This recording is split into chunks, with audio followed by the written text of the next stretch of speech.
and summer. Diba? Can you imagine, hindi na siya nakakakita. So, hindi na siya nakakakain. And alam niyo po, this sheep is a picture of us.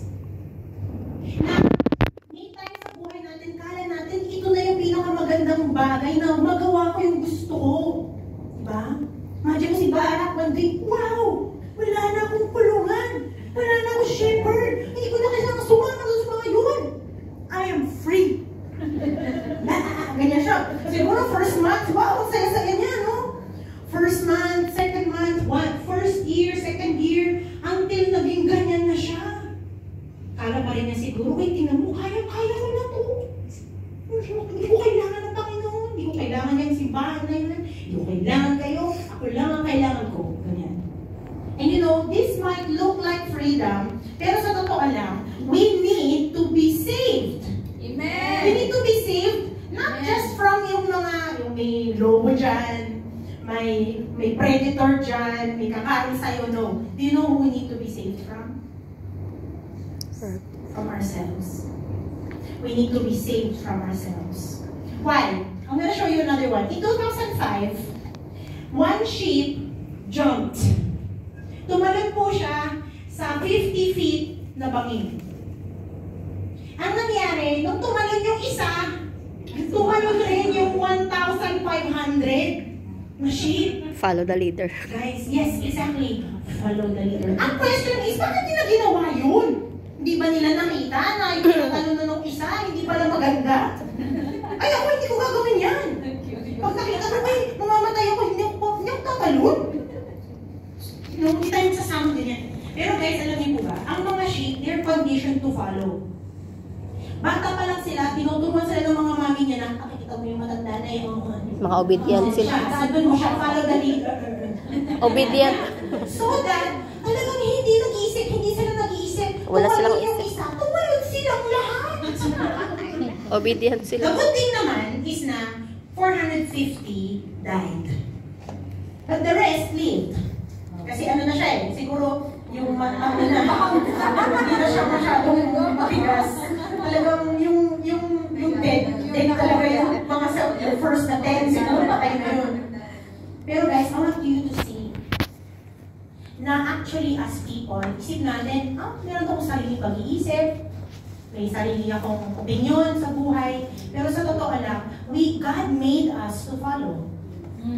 Ang problema is, sometimes hindi natin nare-realize na yung mga people na sinusunod pala natin, hindi pala dapat natin silang sinunod. Correct. Yeah.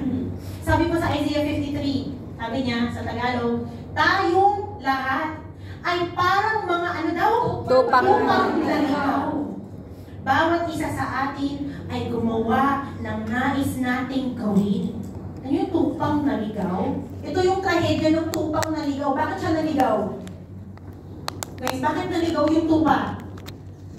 Kasi mamalis siya. Pinalayas ba siya ng shepherd? No. Hindi naman. Bakit hinamay ba siya ng mga sheep? Hindi. Siya mismo yung umalis. Nag-left turn. Tapos biglang, ay, ano na nangyari sa akin? Ay, nasa na sila? Ganun, yes. And you know, naliligaw tayo ng sarili natin mga pagnanais. Kung sundan natin yung gusto natin, lalo na kung yung gusto natin, hindi iyon ang gusto ni Lord. I want to show you another one. Ayan, ito natin siya. Ayan siya. Yan ko. Ayan. Kinuha ka na ni Lord. Ayan na.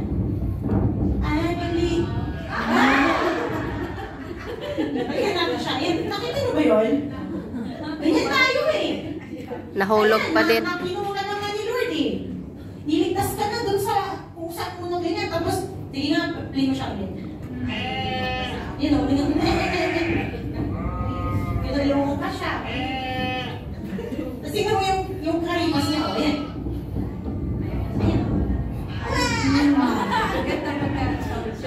Guys, talagang pasaway talaga tayo mga ito.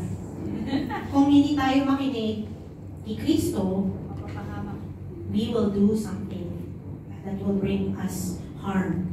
So, but there's some good news. May bad news, but there's good news. The good news is, Jesus is our good shepherd. Amen. Now, before talking about Jesus, punta muna tayo sa Ezekiel 34.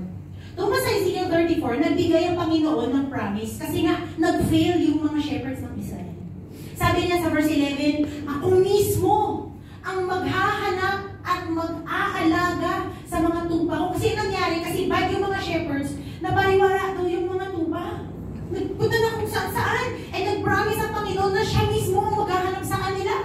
Sabi niya, ako mismo ang magpapastol sa kanila at hahanap ng kanilang pahingahan. Wow! Sabi niya, ako ang magiging hukom ninyo. Hahatulan ko kayo. Ano sabi ni Lord? Siya daw mismo. Hindi siya magpapadala ng anghel para gawin yun.